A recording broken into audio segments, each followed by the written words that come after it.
સાંઈ બોધ 4 જાન્યુઆરી ઓમ સાંઈરામ। ભક્તોની દ્રષ્ટિમાં બધા સંતોએ શ્રી સાંઈના પ્રતિરૂપ જ છે।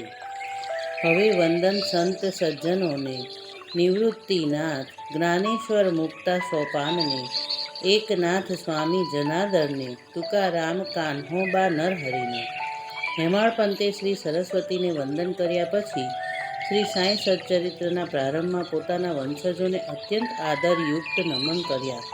તે પછી તેમના ગોત્ર સ્વામી ભારદ્વાજ, યોગીશ્વર, યાજ્ઞવલ્ક, ભૃગુ, પરાશર, મુનિ શ્રેષ્ઠ, નારદ, વેદ વ્યાસ, સનંદન, સનતકુમાર, શુક, શૌનક, સૂત્રકાર, વિશ્વામિત્ર, વશિષ્ઠ, વાલ્મીકી, વામદેવ, જૈમિની, વંશપાયન અને નવયોગીન્દ્રોનું સ્મરણ કરી તેમના ચરણોમાં ગ્રંથકારક આળોટે છે। કોઈ પણ મહાન ગ્રંથનું નિર્માણ વૈશંપાયન અને કરતાં પહેલાં આ બધા આશીર્વાદ લેવા હિતાવહ હોય છે। હેમાળપંત તે પછી સંત સજ્જનોને નમન કરે છે। તેમાં ખાસ કરીને નિવૃત્તિનાથ, જ્ઞાનેશ્વર, સોપાનદેવ અને મુક્તાબાઈ તેમજ અન્ય જનાર્દન સ્વામી, તુકારામ મહારાજ, કાન્હોબા અને નરહરિ કવિનો સવિશેષ ઉલ્લેખ કરેલો છે।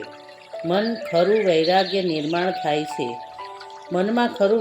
નિર્માણ થાય છે ત્યારે જ આત્મજ્ઞાનનો ઉદય થાય છે અને તે જ્ઞાન જ મુક્તિ તરફ જવાનું સોપાન એટલે કે સીડી બને છે।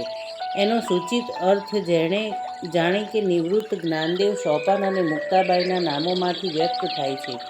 મનથી શાંત થાય તે સંત, જેમને ક્રોધ, કામ, લોભ, મદ, મોહ અને મત્સર જેવા વિકારોને જીતી લીધા છે તે ખરા સાધુ। આવા અચ્યુત ગુણોથી સંપન્ન સંત સજ્જનો અને સાધુઓના આશીર્વાદ ગ્રંથકાર શ્રી સાંઈ સચ્ચરિત્ર જેવા મહાન ગ્રંથોમાં નિર્માણ નિર્વિઘ્ને પૂર્ણ થાય તે હેતુથી લે છે। બધા સંતોના નામનો ઉલ્લેખ કરવાથી ગ્રંથનો વિસ્તાર બહુ વધી જાય, તેથી આનંદ સ્વરૂપ સંત સજ્જનોને ગ્રંથકારે અત્યંત ભાવભીનાપૂર્વક નમન કર્યા છે। વડીલોના આશીર્વાદ લેવા એ આપણી સંસ્કૃતિ પરંપરા છે। દિલથી મળેલા આશીર્વાદથી આપણું મન બુદ્ધિ સ્થિર થઈ એક નિશ્ચિત દિશા આપણને મળતી હોય છે। માના મમત્વ સંપન્ન હાથ અને સંત સજ્જનોની થતી કૃપા એટલે ભક્તિમાંથી પ્રાપ્ત થતું મમત્વ અને આત્મજ્ઞાનનો સંગમ। ઓમ સાંઈરામ।